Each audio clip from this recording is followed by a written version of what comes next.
mga suki, ayan, ngayon lang ulit tayo magbe-bake. Oo, ngayon lang ulit magbe-bake kasi busy tayo sa kabilang page. Doon muna tayo. So, ayan, gawa tayo ng cake, ng ating moist chocolate cake. So, syempre, lagi natin ginagamit ang ating ACC whipping cream. Ayan. So, usually pag ganito naman, mga kalahati, mga ganun, mga lagpas kalahati. Ano pa talaga? Basta tansyahan kasi ako. So, sa tagal ko nang gumagamit ito, ganyan. Tansya-tansya lang talaga ako. So, pag may sumusobram naman, lagay mo lang sa, ano yan, sa microwave na tab. Tapos, lagay mo lang sa ref, yun na. So, dapat, syempre, gagamitin mo rin kaagad, diba? So, i-ano muna natin siya, i-whisk natin gamit yung ating paddle attachment para ma-break lang yung ating, whipping cream, mag-lighten ng color. Pag nakita nyo na medyo puti-puti na siya, yun, pwede na tayo magpalit ng ating whisk. Okay? So, ngayon, paddle attachment muna. So, kada whisk nyo, kailangan i-scrape nyo yung mga side kasi meron pa rin dyan na, alam mo yun, natitirang buo-buo. So, para hindi matikman ng mga client nyo yun, so, make sure na scrape lahat hanggang ilalim dahil. Okay? So, ayan, after nyan, pag naging okay na siya, nag-lighten, nakita nyo kanina, iba yung color. Ngayon, nagpuputi-putian na siya.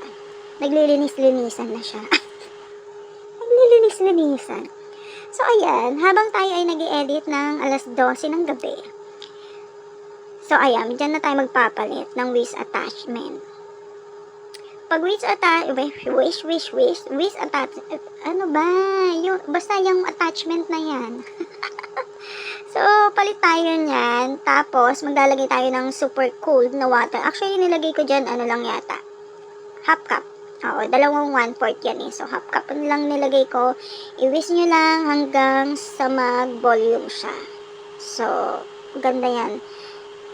Actually, dati may ginagamit na ako before. Nakwento ko na yan dati, diba? So, pero mas gusto ko ngayon to si ACC talaga.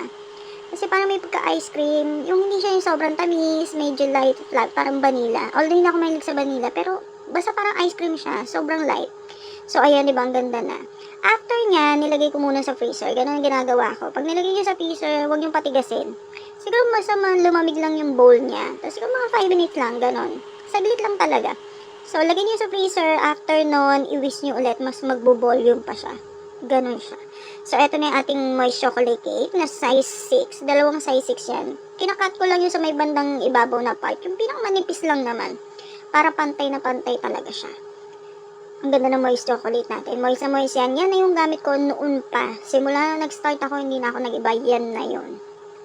Yan talaga yung best seller ko. Yung moist chocolate cake ko. Dati pa. So, ayan. Diba napaka-moist? O, syempre, after na, magka-crumb coat muna tayo. Yung iba, diretso na. Yung ako, nagka-crumb coat pa. Oo. Depende yan. So, kung saan yung gamay. Ako, gamay ko ng ganon. Diba? So, ayan, i-whisk nyo lang.